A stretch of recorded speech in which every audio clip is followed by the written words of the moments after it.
Picture this. You're standing on the banks of a quiet, muddy river in northern Germany. The air thick with the scent of damp earth and the faint rustle of reeds swaying in the breeze. It's 1996, and a volunteer conservator is poking through the sediment of the Tolense River when they spot something odd. A fragment of a human arm bone, weathered by time, with a flint arrowhead buried deep inside it. That single moment, my friends, wasn't just a find. It was the spark that lit up a story hidden for over 3,300 years. A story so raw, so brutal, it forces us to rethink everything we thought we knew about prehistoric Europe. Welcome to the human wild, where we chase the untamed truths of our past. And today, we're stepping into the bloodiest prehistoric war ever uncovered in Europe. A clash that erupted around 1300 BCE, when the pyramids were already ancient and the legend of Troy was still being forged. This is the Tolense Valley, a place where thousands fought, where bronze clashed with flint, and where the echoes of a forgotten war still linger in the mud. The Tolense River isn't some mighty, roaring waterway. It's a slow, meandering stream, cutting through a swampy, forested valley in what's now Mecklenburg-Vorpommern, Germany. Back then, this was a sparsely populated corner of the world. Fewer than 5 people per square kilometer, living in small clusters of wooden huts, scraping out a life with stone tools and the first flickers of bronze. But when archaeologists followed that first bone, they didn't find just one skeleton. They uncovered a battlefield stretching hundreds of meters along the riverbank, a killing ground littered with over 13,000 fragments of human and animal bones. Skulls crushed like eggshells, spines shattered, limbs hacked clean off, some still with bronze arrowheads lodged in them, others scarred by spear thrusts and dagger slashes. This wasn't a bar fight gone wrong. This was war, organized and savage on a scale we never thought possible for the Bronze Age. The sheer scope of it is staggering. Over 450 meters of riverbank, bones were scattered in layers, some sunk deep in the mud, others carried downstream by the current. Archaeologists have identified over 130 skeletons so far, but estimates suggest up to 500 people died here, 1,000 or more in a single day. This was 1300 BCE, a time when Egypt was carving its legacy in stone and the Mycenaeans were weaving their own epic tales. In Central Europe, we imagined small tribes squabbling over a stolen goat or a patch of hunting ground. But this was thousands of warriors, armed with bronze and flint, fighting with a ferocity that left their bodies to rot in the river. It's like stumbling across a lost chapter of history, one that screams of blood and ambition. What makes this discovery so haunting is the silence that cloaks it. No epic poems sing of this battle. No legends whisper of heroes or villains. No stone tablets record its name. It happened. It claimed thousands of lives, and then it vanished from human memory for 3 millennia. Why? How could a clash this massive, involving 3,000 to 5,000 warriors, leave no trace in the stories of the people who survived it? Who were these fighters? Who walked away? And why were they tearing each other apart in a remote, swampy valley that was, by all accounts, the middle of nowhere? These are the questions that drive us here at the Human Wild, and we're going to chase them, step by muddy step, through the clues left behind. The bones are where the story starts to breathe. Picture a young warrior, maybe in his mid-20s, his skull caved in by a blunt weapon, the bones splintered like a broken bowl. Another, his ribcage pierced by a bronze arrowhead, the metal still stuck where it struck. A third, his arm severed at the elbow, the cut so clean it could only have come from a sharp bronze blade. These wounds weren't accidents. They were precise, meant to kill, delivered with a purpose. Some skeletons showed older, healed injuries, broken forearms that had mended, skull fractures that had fused, ribcages twisted from blows long ago. These men weren't amateurs. They were warriors, men who'd faced combat before, who'd walked away from other fights. But not this one. The speed of the violence is what hits you. This battle didn't stretch over days. The evidence points to a single, brutal day, maybe just a few hours. The wounds show no signs of medical care. No splints, no crude stitches, no attempts to save the fallen. When these men went down, they stayed down. There was no time to drag the wounded to safety, no pause to honor the dead. The river and the mud became their tomb, swallowing them whole, preserving their story in silence until that day in 1996 when a single bone broke through the surface and started speaking to us. Now, let's talk about the weapons, because they're a clue to the kind of fight this was. Archaeologists found dozens of arrowheads. Bronze ones, sharp and deadly, some still attached to charred wooden shafts, and flint ones, rough but still capable of killing. This mix is a bombshell. Bronze was the future in 1300 BCE, a mark of power and wealth, requiring trade networks to get the tin and copper to make it. Flint? That was the past, the stuff of the Stone Age, thought to be outdated by this point. Yet here they were, side by side, embedded in the same bones. This tells us we're looking at two groups, two different worlds colliding, one with the cutting-edge tech of bronze, the other clinging to the tools of their ancestors. Then there's the horses. Among the bones were those of at least 5 animals, some with arrowheads stuck in them. One skeleton showed a rider's arm pierced by an arrow, suggesting he was shot while on horseback. This is huge. Cavalry in 1300 BCE wasn't common in Central Europe. Horses gave you speed, height, power. A commander on horseback could direct troops, strike from above, or chase down enemies. This points to an elite force, maybe from farther afield, with the resources to use horses in war. Imagine facing that as a foot soldier with a flint-tipped spear, watching a rider charge toward you, bronze blade gleaming. One spot in the valley stopped archaeologists cold. A 12-square-meter patch with 1,478 bone fragments. That's not just a pile of bones. It's a slaughter. Picture a group of warriors, maybe the locals, backed into a corner, surrounded with nowhere to run. Maybe they were ambushed on the bridge or trapped against the river. The density of remains suggests bodies stacked on top of each other, hacked apart, left where they fell. This wasn't a clean fight. It was chaos, desperation, a massacre that left no one standing. No swords were found, but the bones tell a different story. Deep, straight cuts, the kind only a bronze sword could make, were everywhere. A pelvis split in half, a skull cleaved open. Why no swords? They were too valuable. Bronze was worth more than gold in this world, and the victors likely stripped the field of every blade, every spearhead, every scrap of metal they could carry.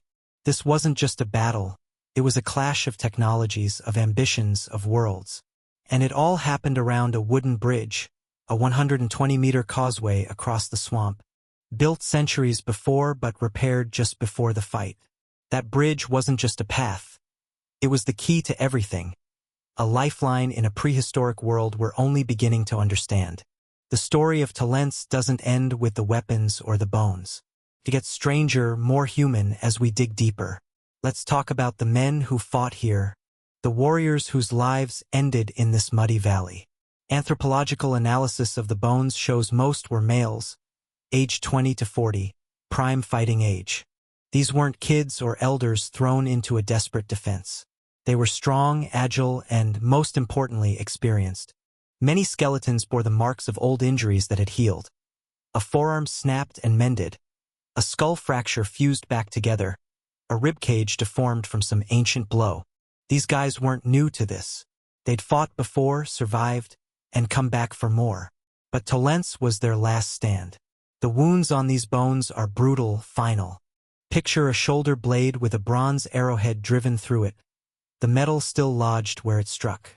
A pelvis split by a sword, the cut so deep it nearly broke the man in two.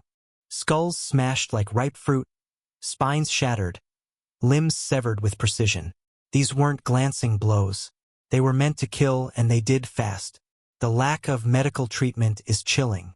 No splints, no bandages, no signs anyone tried to save the wounded. The battle was too quick, too violent for anyone to pause. It was over in hours, maybe less, leaving the ground soaked with blood and the river choked with bodies. Imagine the scene. Shouts ringing across the valley, the clash of wood and metal, the screams of the dying. Men on foot, swinging clubs, thrusting spears. Riders on horseback, charging through the chaos. their bronze blades flashing. Arrows flying, some tipped with flint, others with bronze. The river, slow and muddy, waiting to claim the fallen. The victors didn't linger to bury their dead or honor their enemies. They stripped the field and left, letting the water and mud swallow the rest. For 3,300 years, the Tolense River kept their secret, a silent witness to a war no one remembered. But this wasn't a random brawl. It was organized, deliberate, with a clear purpose. The bridge was the heart of it all. A strategic asset, the only safe crossing for miles in a region of swamps and forests. Whoever controlled it controlled the flow of goods.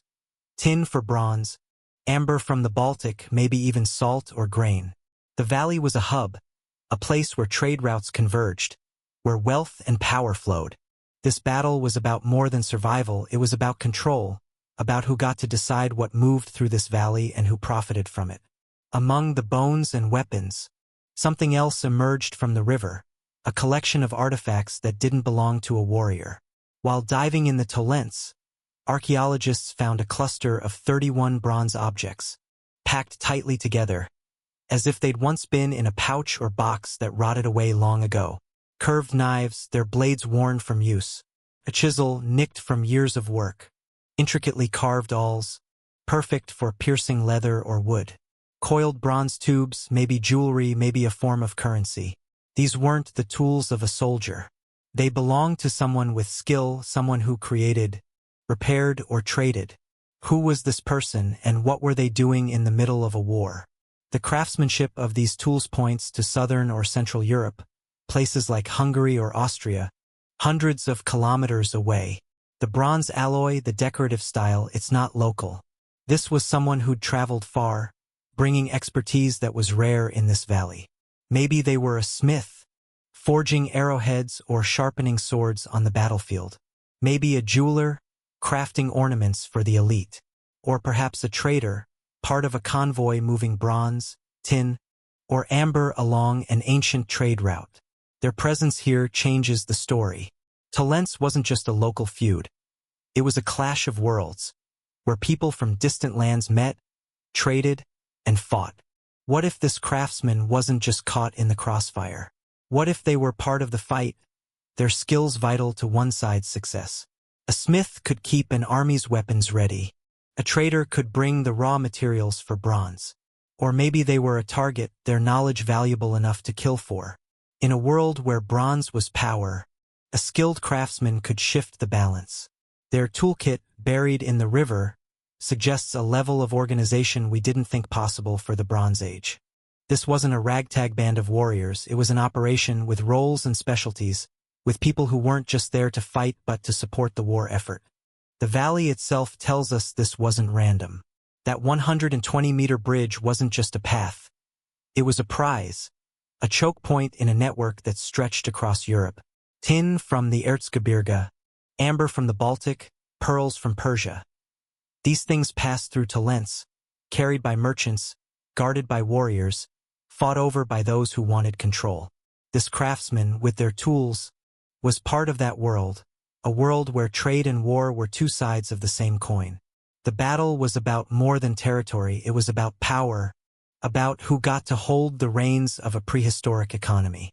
Now, let's turn to the warriors themselves, because their bones hold more than just wounds. They hold their story.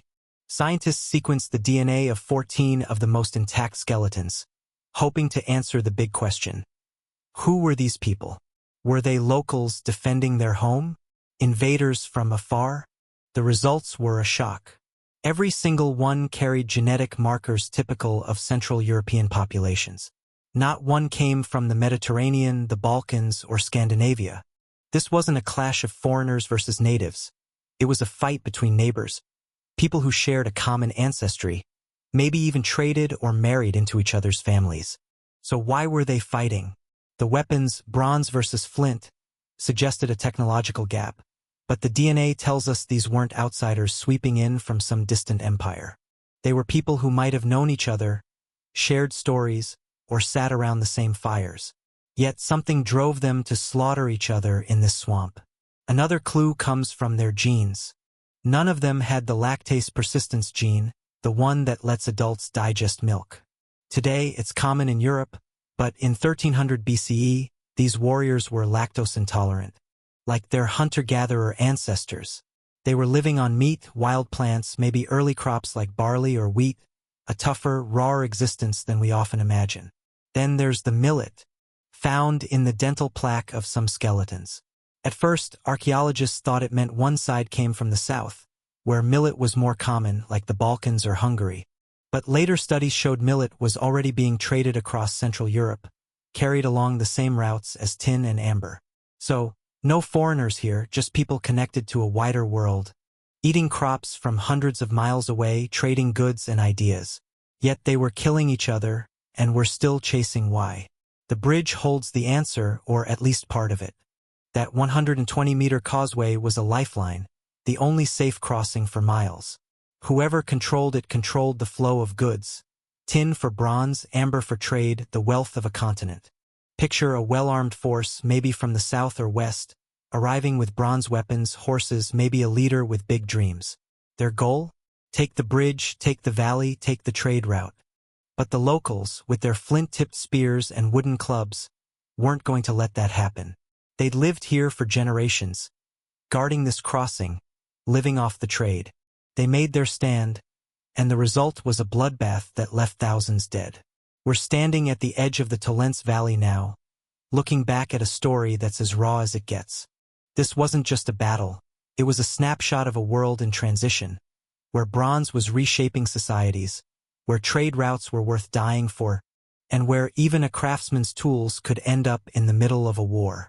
The DNA tells us these people were closer than we thought, but the violence tells us they were divided by something powerful: greed, power, survival. The bridge was the prize, the key to a prehistoric economy, and they fought for it with everything they had. What haunts me most is how this story vanished. A battle this big, this organized, with thousands of warriors and a clear purpose. How could it be forgotten? No epics, no legends. No names carved in stone. The winners didn't write their victory, and the losers didn't get to tell their tale. The river buried them all, keeping their secret until a single bone broke the silence. It makes you wonder, how many other wars, heroes, or betrayals are still out there, waiting to be found? Tolense isn't just a battlefield. It's proof that humanity's story has always been one of struggle, of ambition, of fighting for what matters. This is what Tolense means to us today. It's not just about the past, it's about who we are. We still fight over resources, over borders, over who controls the flow of wealth. We call it geopolitics now, but back then, it was a bridge in a swamp, a place worth dying for. The men who fought here didn't know their bones would speak to us, but they do. They tell us that war isn't new. It's as old as we are. They tell us that humans have always reached for power, even if it costs them everything. As we leave the Tolense Valley, I want you to carry this with you. The past isn't just bones and artifacts. It's a living story, one we're still part of. The warriors of Tolense fought for their world, just as we fight for ours. Their story was buried for 3,300 years, but now it's ours to tell. This is the human wild, where we uncover the truths that shaped us, the ones that never truly die. If the story grabbed you, hit that subscribe button and tell me in the comments. What do you think sparked this war? Was it greed, power, or something deeper?